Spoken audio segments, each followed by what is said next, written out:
Olá, eu sou Walter Procópio e nós estamos aqui lendo a Bíblia toda nesse desafio. Hoje vamos ler o capítulo 16, 17 e 18 do livro de Números. No capítulo 16, nós temos aqui a rebelião de Corá, Datã e Abirão. Esse texto, esse capítulo é um momento assim tão triste, porque vamos ver a rebelião desses homens. E vamos ver também como Deus trata a rebelião. Como Deus trata esse rebelde. Meus irmãos, que no meu e no seu coração não haja espaço para atitudes como desses homens. A rebelião de Corá, Datã e Abirão é um episódio que está marcado na jornada de Israel no deserto, durante essa peregrinação. E o que nós vamos destacar, e podemos destacar, a natureza volúvel e desafiadora do ser humano, quando confrontado por sua liderança, confrontado pelas direções divinas. O fato de estar liderando pessoas, liderando muitas pessoas. Meu irmão, eu sempre encontro pessoas que você vai confrontá-lo por um erro, por um pecado, por algo, e ele não gosta. Ele não gosta. A Bíblia fala que nos últimos dias os homens vão ser assim, com atitudes terríveis, como se fossem os seus próprios deuses, os seus próprios senhores. Eles não vão gostar de ouvir a verdade. E aqui o que temos? Essa rebelião começando com uma pergunta ousada e desafiadora. Olha o verso 3. Verso 3 do capítulo 16. O verso 3 diz assim, eles se ajuntaram contra Moisés e Arão e lhe disseram, basta, a assembleia toda é santa, cada um deles é santo, e o Senhor está no meio deles. Então por que vocês se colocam acima da assembleia do Senhor? Em nenhum momento Moisés ou Arão se colocaram acima. Arão e Moisés e Arão só estavam onde estavam porque Deus os colocou. Irmãos, se fosse pela vontade de Moisés, ele não estaria ali. Você lembra lá em Êxodo? Moisés não queria estar. Não queria. Agora, esses homens estão questionando a motivação, o lugar. Lembre-se sempre disso. Geralmente o rebelde vai questionar a sua motivação. Vai questionar o fato de você estar. Na verdade, ele quer estar onde você está, mas ele não foi escolhido para isso. Ele não paga um preço para isso. Então, entenda, uma liderança divinamente ordenada e levantada por Deus. Meus irmãos, esse é o caminho.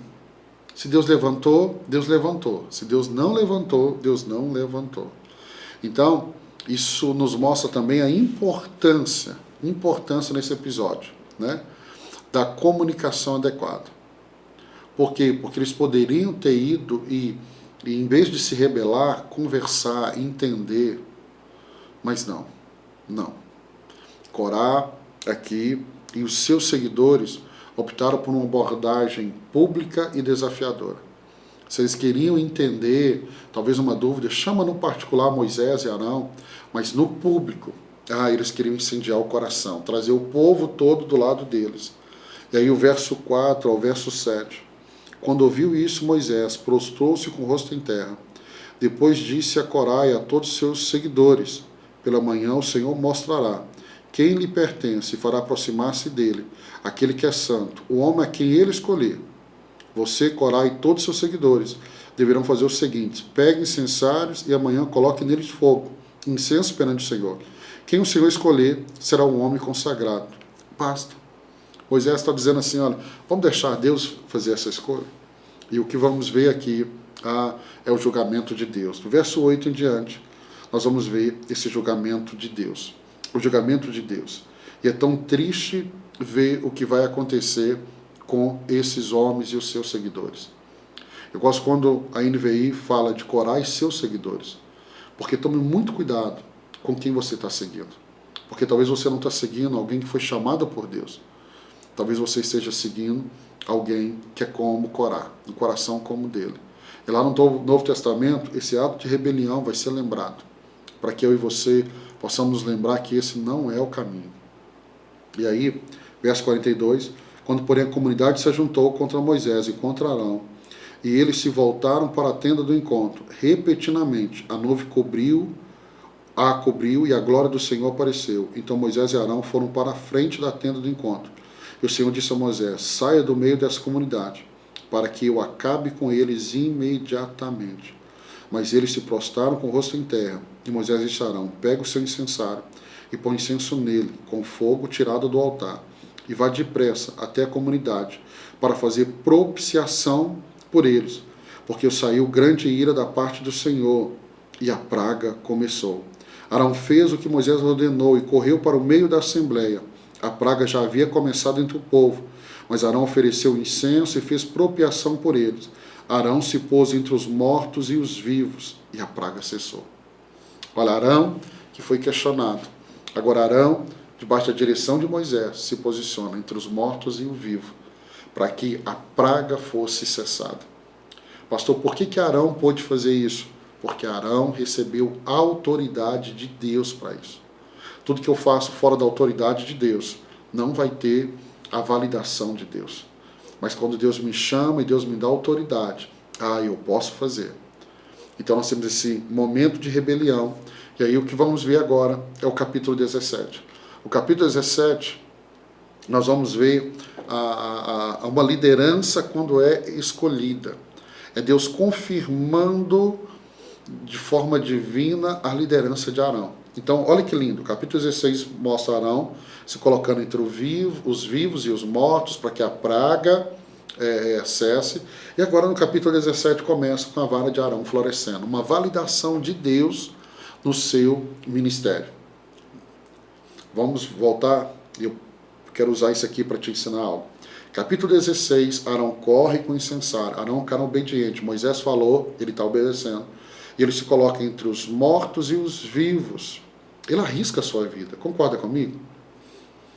E agora, depois desse ato dele, a liderança dele é validada por Deus. Não espere que Deus valide você sem que você faça algo.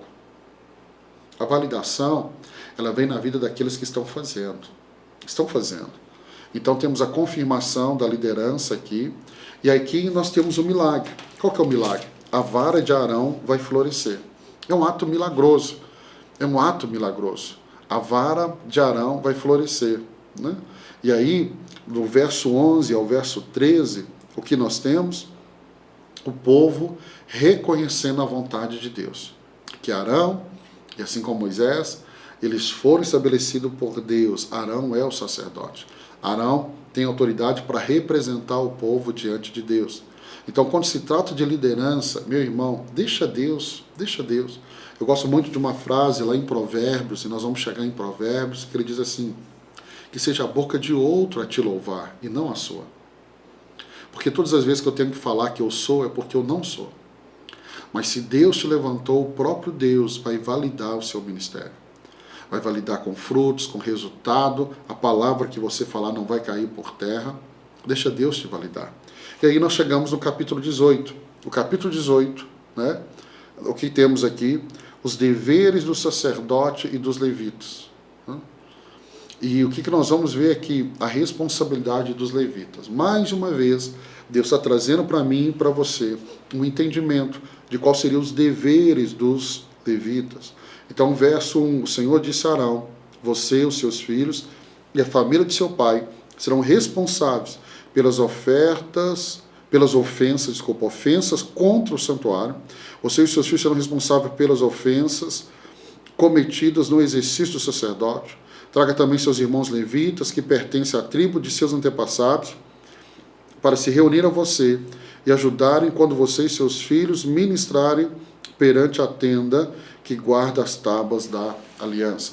Então nós temos aqui a responsabilidade dos levitas, e vamos ver do verso 8 ao verso 19, a oferta destinada ao sacerdote, aos levitas. Escute isso: Arão, seus filhos, os levitas, eles pararam toda a vida deles para dedicar aí o seu ofício sacerdotal, para trabalhar. Então, as outras tribos continuam no ritmo de vida delas, mas eles pararam tudo para servir ao povo. Então Deus vai trazer uma orientação clara para que as 11 tribos possam trazer as suas ofertas para sustentar a tribo de Levi, os levitas, porque eles pararam a sua vida, pararam seus sonhos, pararam tudo para cuidar do povo. Isso nos ensina tanto. Por quê? Porque aqui vai falar do sustento dos levitas. Toda a Bíblia, irmãos, toda a Bíblia. Se você for lá no Novo Testamento, a Bíblia vai dizer que o obreiro, ele é digno do seu salário. Ele é digno do seu salário. Então, eu quero aqui ver o verso 20 com você. Diz ainda o Senhor Arão: você não terá herança na terra dele, e nem terá porção entre eles. Eu sou a sua porção e a sua herança entre Israel. Arão não teria uma possessão, nem Arão, nem a sua família, nem a tribo de Levi. Ele está dizendo assim: a herança de vocês, a porção de vocês serão eu, o Senhor. Então há uma orientação para que, aqui no capítulo 18, as demais tribos pudessem cuidar financeiramente. Então a oferta, a entrega. Então o que temos aqui no capítulo 18 são instruções detalhadas sobre os dízimos e as ofertas, que deveriam ser apresentadas pelos filhos de Israel, bem como as porções que seriam destinadas ao sacerdote levita. Então o sacerdote o levita tinha direito dos dízimos e das ofertas que eram entregues, mas eles não podiam extrapolar. Havia uma porção, havia uma parte que era destinada ao cuidado deles e da sua família, do sacerdote, dos levitas e da sua família. E a demais porção era do Senhor. Era do Senhor. O capítulo 18 é uma leitura muito importante. Por quê? Porque eu termino fazendo uma reflexão do verso do capítulo 18, nessa leitura hoje. Porque nós estamos vendo muitos com uma visão tão errada sobre os dízimos. E aí, meus irmãos, a minha fidelidade, a sua fidelidade, é que mantém a casa de Deus e mantém aqueles que pararam toda a sua vida para dedicar a sua vida à oração, ao ensino. Então leia o capítulo 18 com o coração muito aberto, porque você vai aprender muito. Eu abençoo a sua vida. Se Deus permitir, eu te encontro aqui amanhã para mais 3 capítulos de leitura juntos, em nome de Jesus. Deus te abençoe.